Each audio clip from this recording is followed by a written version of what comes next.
So we're not really adding anything new to the list today. We're just continuing with factoring trinomials, and now we're just throwing them all in a bucket together.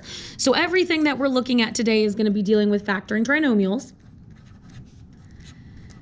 Okay, but now hopefully we're a little bit more familiar with the process so we can focus on some of the more fine details. So detail number one, we definitely want to make sure that we know the difference between factoring something like x squared minus 10x plus 24. Oop, this is a minus 24, sorry, minus 24. Versus factoring 2x squared minus 10x plus 12. Okay, so first of all, hopefully when we look at these two trinomials, we recognize that it falls into the two different categories that we've looked at. So up here on this first one, right, we have a 1x squared. A equals 1. When a equals 1, we can use the shortcut.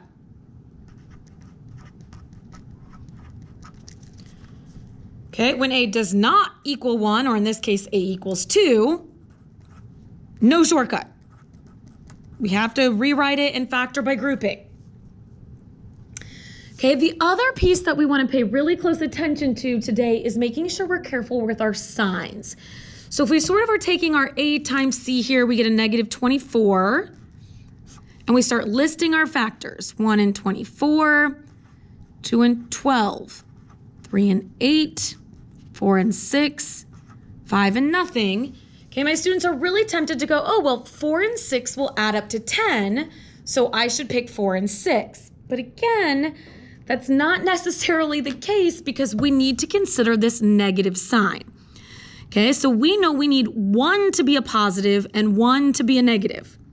Okay, we can either use that sheet I gave you earlier, or, right, our larger number needs to be the same sign as b, so we need our larger one to be negative. And now if this is the pair, well, that adds up to negative 2, not negative 10. So this would be the correct pair that we need to pick. Okay, so just being really careful with those signs and making sure we're considering the signs before we jump to a conclusion as to which set we want to pick. Now we said we could use the shortcut on this one, so we can go straight to our two binomials. We have a positive 2 and a negative 12. So x plus 2 and x minus 12. So if we go down here, right, 2 times 12 is also 24. Not surprising, I picked these on purpose. Okay, so we make our list, 1 and 24, 2 and 12, same list we had above, 3 and 8, 4 and 6, 5 and nothing. Again, paying close attention to our signs. Our 10 is now negative.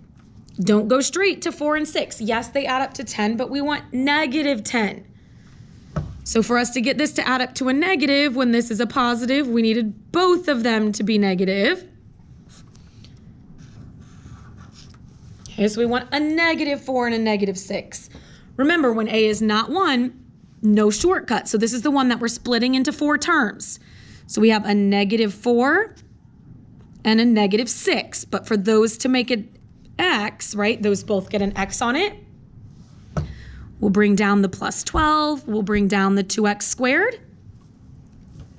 And then this is something that we can factor by grouping. So over here, we'll factor out a 2x.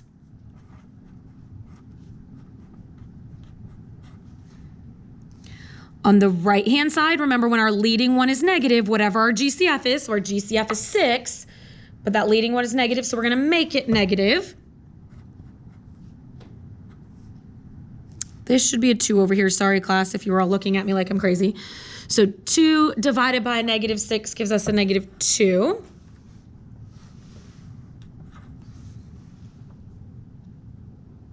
And then we're going to put our two GCFs together and our common binomial together.